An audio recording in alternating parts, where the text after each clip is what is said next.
কোন হুজুরের একটু খেলাফত পাইলে ভিজিটিং কার্ডের মধ্যে পীরে কামেল মুকাম্মাল তৈরি করে।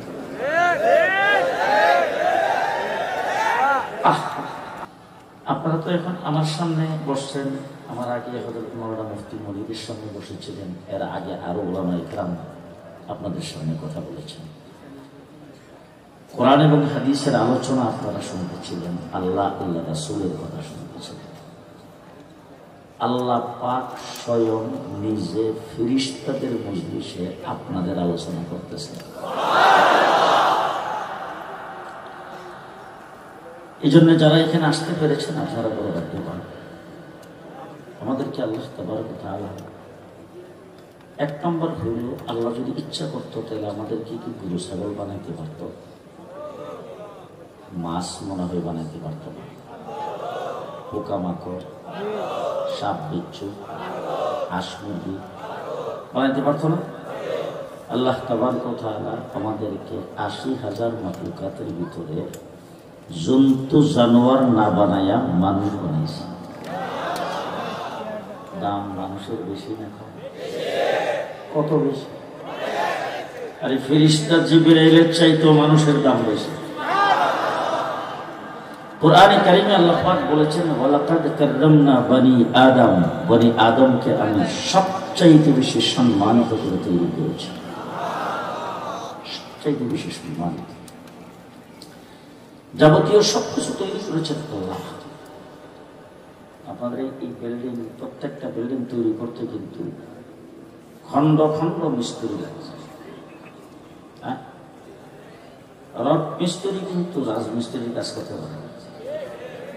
রাজমিস্ত্রি আলাদা, রড মিস্ত্রি আলাদা। আবার ঘরের মধ্যে দরজা লাগিয়ে পড়েন, এটার মিস্ত্রি আবার আলাদা। থাই গ্লাস লাগিয়েছেন, এটার মিস্ত্রি। কারেন্টের লাইন করছেন, এটার মিস্ত্রি। হ্যাঁ, আলাদা, সবকিছু আলাদা আলাদা। এতগুলো মিস্ত্রি লাগায়া তারপরে কাজ করে।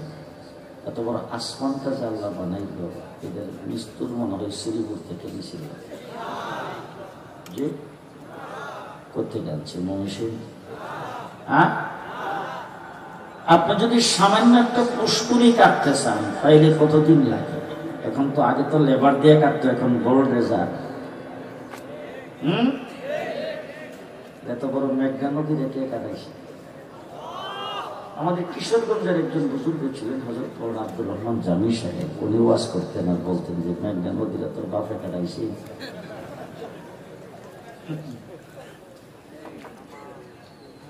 পাহাড়, পর্বত, নদী, নালা, সাগর, সমুদ্র সবকিছু বানাইছেন আল্লাহ। সুন্দরবনের ভিতরে যদি কোনো ব্যক্তি কোনোদিন যান, সেখানে গেলে দেখবেন যে কত জাতের পোকা মাকড়, কত জাতের প্রাণী আল্লাহ তৈরি করেছেন। আল্লাহ তৈরি করেছেন। সাগর সমুদ্রের ভিতরে, আটলান্টিক মহাসাগরের ভিতরে পানির নিচে কত প্রকারের প্রাণী আছে এখনো বৈজ্ঞানিকরা হিসাব করে শেষ করতে পারেনি। কি যে বানাইছেন আল্লাহ! এই সবকিছু আল্লাহ তৈরি করেছেন। এখন জিজ্ঞাসা যে আল্লাহ আপনি এতগুলি কেমনে তৈরি করলেন? আল্লাহ বলেন, তোমরা কোনো কিছু তৈরি করতে হইলে তোমাদের জন্য মাল মেটারের দরকার হয়, আসবাবপত্রের দরকার হয়, হাতিয়ার যন্ত্রের দরকার হয়, মিস্ত্রির দরকার হয়, ইঞ্জিনিয়ারের দরকার হয়। আমি আল্লাহ কোনো কিছু তৈরি করতে চাইলে কিছুই লাগে না, শুধু কোন কোন কোন ইজা আরাদা শাইআন আইয়াকুল লাহু কুন কুন, হয়ে যাও। এরপরে আল্লাহ বলছেন ফায়াকুন। আরবি গ্রামারে ফা কোন জায়গায় ব্যবহার? উলামায়ে কেরাম কোন বিষয় তাৎক্ষণিক বুঝাইতে চাইলে সেই জায়গায় ব্যবহার হয় ফা। আল্লাহ বলেন কুন বলার সাথে সাথে ফায়াকুন। এই বেশি রাত হয়েছে তো, শুনুন আসতে তো এত জোরে বলে না, শুনুন। আচ্ছা, আল্লাহ আসমান বানাইছো কোন বইলা, জমিন বানাইছো কোন বইলা, পাহাড় পর্বত কোন বইলা, আল্লাহ তুমি জিনরে কেমনে বানাইলে? বল হিরো কোন বইলা বানাইছো?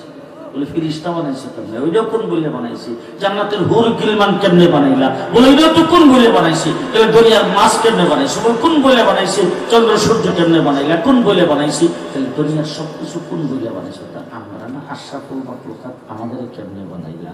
আমার আল্লাহ বলেন তোমাদের বানানোটা আলাদা, খালাকতাহু বিয়াদাই, আমি তোমাদেরকে আমার কুদরতি হাতের দ্বারা বানিয়েছি। সবকিছুকে কোন বলে বানিয়েছি? তোমাকে কুদরতি হাতের দ্বারা বানিয়েছি। শুকরিয়া আদায় করা লাগবে না তো? শুকরিয়া আদায় করতে হবে। আল্লাহ আমাদেরকে মানুষ বানাইছেন, 1 নাম্বার মানুষ।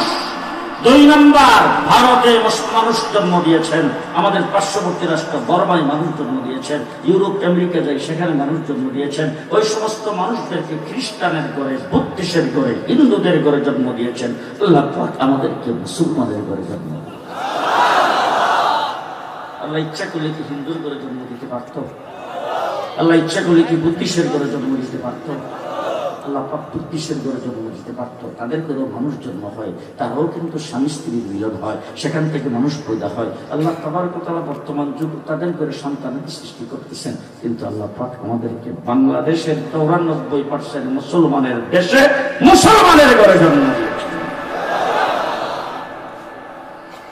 হযরত আদম আলাইহিস সালাম থেকে শুরু করে বিশ্ব নবী মুহাম্মদুর রাসূলুল্লাহ সাল্লাল্লাহু আলাইহি ওয়াসাল্লাম পর্যন্ত যত নবী পৃথিবীতে আগমন করেছে, ওই সমস্ত নবীর উপর যারা ঈমান আনছে সবাই মুসলমান। সকলেই যার যার যুগে মুসলমান। মুসা আলাইহিস সালামের যুগে মুসলমান, ঈসা আলাইহিস সালামের যুগে মুসলমান। ওই সমস্ত নবীর উম্মত যারা পৃথিবীতে আগমন করেছে, ওই সময়ে আল্লাহ তো ইচ্ছা করলে মনে হয় আমরা পারত না। আল্লাহ কি জন্ম দিতে পারত? মুসা আলাইহিস সালামের যুগে পারত? হযরত মুসা আলাইহিস সালামের কাছে তৌরাত কিতাব যখন নাযিল হয়েছে, মুসা আলাইহিস সালাম কিতাব পড়া দেখে এক জায়গায় লেখা, একটা উম্মত পৃথিবীতে আসবে, ইবাদত করবে একটা, সওয়াবের বেলা 10টা। আমরা পাই কয়টা?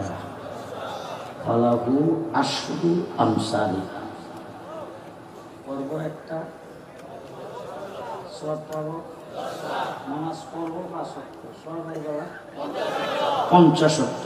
হযরত মুসা আলাইহিস সালাম আল্লাহকে একদিন জিজ্ঞেস করেছেন, আল্লাহ আপনি তো আমার সঙ্গে কথা বলতেছেন, আমার নাম রাখছেন কালিমুল্লাহ, আমি কত ভাগ্যবান, আমার সঙ্গে আপনি ডাইরেক্ট কথা বলেন। আমার সঙ্গে কথা বলাই তো আপনার শেষ, আর তো কোনোদিন কারোর সাথে কথা বলবেন না। আল্লাহ পাক মুসা আলাইহিস সালামকে জিজ্ঞেস করেছেন, মুসা তোমার সঙ্গে যে কথা বলতেছি তুমি কই আর আমি কই? মুসা আলাইহিস সালাম বললেন, আমি তো পাহাড়ের নিচে, আপনি তো মনে হয় পাহাড়ের উপর থেকে কথা বলেন, কারণ যেভাবে আওয়াজ শুনতেছি পাহাড়ের উপর থেকে এর বেশি দূর তো শুনতাম না।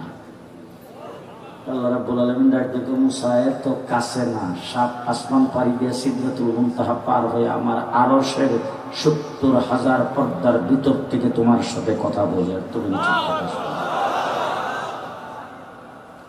জিজ্ঞেস করেছো আর কারোর সাথে কথা বলবো কিনা? আজকে শুনে রাখো, নবী না, রাসূল না, উহিপ্রাপ্ত কোনো ব্যক্তি না, একটা উম্মত পৃথিবীতে আসবে, সেই উম্মতের সাথে আমি আল্লাহ ডেইলি কথা বলবো, রাত দিন 24 ঘন্টা পর্দা বিহীন ডাইরেক্ট।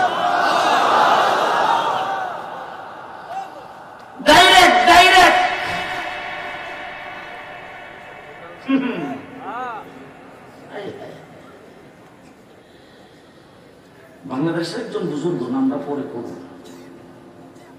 হারাম শরীফের ভিতরে নামাজ পড়তেছে। ভারতের একজন বহুত বড় বুজুর্গ, উনি শত শত মুরিদান নিয়ে গেছেন হজ করার জন্য। হারাম শরীফে যারা হজ করতে গেছেন দেখেন মানুষ সেজদায় গেছে, মাথার উপর দিয়ে হাঁটতে চলে যেতেছে। মাথার ভিতরে নামাজ পড়লে এরকম ধাক্কা পড়তেছে, ধাক্কার ভিতরে তারা। তো এই বুজুর্গ ব্যক্তি তার মুরিদানকে নিয়ে তোয়াফ করতেছে, এরকম মানুষ নামাজ পড়তেছে, মানুষ নামাজের সামনে দিয়ে যাইতেছে, কেউ সেজদায় পড়েছে, সেজদায় মাথার উপর দিয়ে হাইটা পার হয়ে যাচ্ছে। হঠাৎ করে একজন বৃদ্ধ মানুষ সেজদায় আছেন, সেজদারত অবস্থায় এখানে এসে থেমে গেছে, আর সামনে যায় না। মুরিদান যা আছে সব পেছনে খারাপ, জাম লাগে গেছে পেছনে। ওই বুড়া লোকটা নামাজ শেষ করে যখন সালাম ফিরেছে, তখন এই পীর সাহেব হুজুরের কাছে আদবের সাথে বসছে, বৈশা 2 হাত দিয়ে মুসাফা করে হুজুরের কাছে দোয়া চাইছে, আর মুরিদদেরকে বলছে তোমরাও দোয়া নাও। এরপরে দোয়া নিয়ে তোয়াফ শুরু করছে। তোয়াফ শেষ করার পরে মুরিদান সবাই মিল্লা করলো। সারা হেরামের ভিতরে কত মানুষের নামাজের সামনে দিয়ে গেলেন, মাথার উপর দিয়ে কাঁদতে চলে আসলেন। এই বুড়া লোকটা কারা, তার নামাজের শেষদার সামনে এসে আপনি দাঁড়ায় গেলেন, সামনে আর পারলেন না। তখন সেই বুজুর্গ ব্যক্তি বলতেছে, শোনো, এই বুড়া মানুষটা হলো বাংলাদেশের হাফিজি।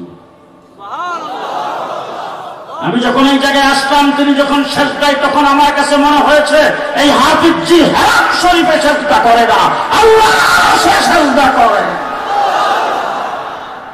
নামাজে জাহেলে রুকু সুজুদ আছে, নামাজে কামিলে ওয়াজিবুল উজুদ আছে। আর মুসলমান হাই হাই হাই, হযরত হাফিজ রাহমাতুল্লাহ আলাইহি দরবারে 7 বছর ছিলাম। 7 বছর দুইজনে মিল্লা দুই রাত হুইল চেয়ারে বসাইতাম, হুইল চেয়ারে চলাফেরা করত, কিন্তু কোন নফল নামাজ কোনদিন বৈশা করতে দেখিনি।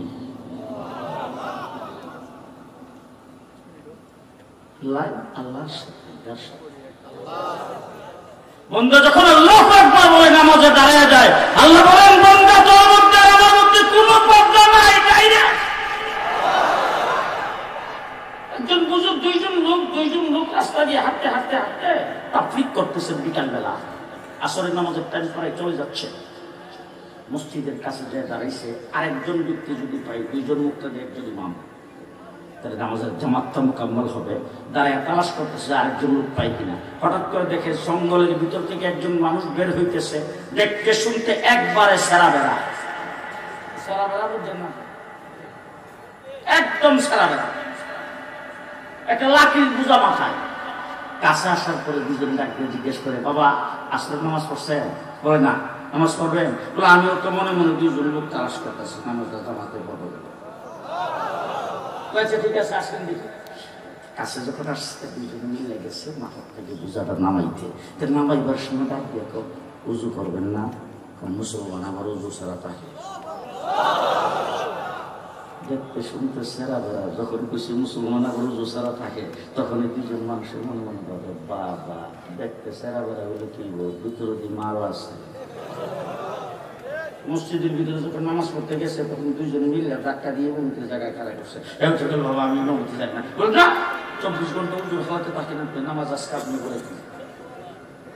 খারাপ করে দিছে, পরে পেছন থেকে একজন একামত দিছে। তারপরে যে আল্লাহ একবার করে নিয়ত ভাঙছে, রুকু যাওয়ার খবরও নাই। পেছনে 2 জন মুসল্লি যে দাঁড়াইছে, এরা মনে মনে ভাবতেছে খাইছে কাম, এই যে কষ্ট করে নামাজ জামাতের সাথে পড়লাম, কাজ আইতো হইলো, খামাখা করে লাভটা কি। অনেকক্ষণ পরে রুকুতে গেছে, এখন আর মাথা উড়ায় না। রুকুর থেকে কোন রকম মাথা উড়ে সেজদায় যাওয়ার পরে পেছন থেকে 2 জন ভাবতেছে যে মারাই গেছে। এইভাবে নামাজ, আসরের ফরজ নামাজ শেষ করে যখন সালাম ফিরেছে, পেছন থেকে 2 জন মুসল্লি ডাক দেয়, সূর্য অস্ত যাই অবস্থা, একদম আখিরি অক্ত, আপনাকে নামাজ পড়াইতে দিলাম, এত লম্বা নামাজ কি বললেন? নামাজটা তো কাজাই হয়ে গেল, এত কষ্ট করে জমাতের সাথে নামাজটা তো তাড়াহুড়া করে পরে লাভটা হইল কি? এই লোকটাকে এই জন্য আমি কইছিলাম জানি না। আরে বাবা জানেন না, আপনাকে যদি অনুমতি দিছি, এত লম্বা কি নামাজ পড়লেন আপনি আসরের নামাজ? এখন তো নামাজ সূর্য অস্ত চলে গেছে, নামাজটা তো কাজেই হয়ে গেছে। যখন এই কথা কইছে, তখন বোঝাচ্ছে একটু বাইরে দেখেন না সূর্যটা জায়গাতে আছে নাকি সূর্য অস্ত চলে গেছে। যদি সূর্য অস্ত চলে যায় আর কাজা হইলে, যদি কাজা নামাজ পড়া লাগে, তাহলে আমারও হয়েছে আপনাদের হয়েছে, তো সবাই মিলে আবার ভরে নিব, অসুবিধা কি? 2 জনে মিলে বাইরে গেছে, যায় দেখে সূর্য যেই জায়গায় রেখে গেছিল ওখানেই আছে। 100 পরিমাণ সূর্য পশ্চিম দিকে যায় নাই। এখন 2 জনে এসে দর্শক ধরে, আসলে বুঝতে পারি নাই, হুজুর বুঝতে পারি নাই, একটু বলেন তো দেখি হুজুর, নামাজটা এত লম্বা নামাজ পড়লেন, আবার সূর্য চাকাতে রয়ে গেল, হুজুর বিষয়টা কি আসলে বলেন হুজুর। যখন 4 দর্শের না বইলার পারে নাই, তখন বলে, শোনো, হাদিসে পাকে রাসূল বলছেন, নামাজ হলো নিসফুল লাইল নিসফুল্লাহ, অর্ধেক হলো বান্দার আর অর্ধেক হলো আল্লাহ। তা আমার অর্ধেক আমি আল্লাহর দিয়া, বাকি অর্ধেক না লইয়া সামনে যাবো কোন কামে? আমি আমার অর্ধেক আল্লাহরে দিয়া, বাকি অর্ধেক আল্লাহর কাছ থেকে নিয়ে এরপরে সামনের দিকে বাড়ি। রুকুতে যাওয়ার পরে সুবহান রাব্বিয়াল আযীম, সুবহান রাব্বিয়াল আযীম কইতে থাকি, যতক্ষণ আল্লাহ না বলে যে তোর রুকু কবুল করছি, ততক্ষণ মাথা উঠাই না। সেই মুক্তার নাম হলো উসমান হারুনি রহমাতুল্লাহ আলাইহি, খাজা মঈনুদ্দিন চিশতি রহমাতুল্লাহ আলাইহি পীর। খাজা মঈনুদ্দিন চিশতি রহমাতুল্লাহ আলাইহি পীর জঙ্গল থেকে যায় কাঠ কাটতো, লাকড়ি কাটতো, সারা বার অবস্থায় চলাফেরা করতো, মানুষ যাতে তাকে বুজুর্গ মনে না করে। আর আজকে আমরা কোন বুজুর্গের একটু খেলাফত পাইলে ভিজিটিং কার্ডের মধ্যে পীরে কামেল মুকাম্মাল কলিয়ে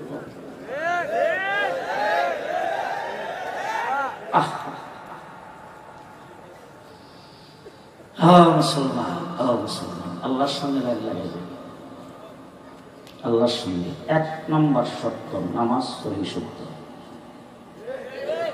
যে আমরা মসজিদে যখন নামাজ পড়ি তখন নিয়ত বেঁধে দাঁড়াই যে আল্লাহ খালি মুরব্বীরা খুশি লেগে আছে মেলা, আমি কি মসজিদে একটা আল্লাহর সঙ্গে লাগে ডাইরেক্ট। মুসা আলাইহিস সালামকে আল্লাহ বলতেছে ডাইরেক্ট কোনো পর্দা নাই।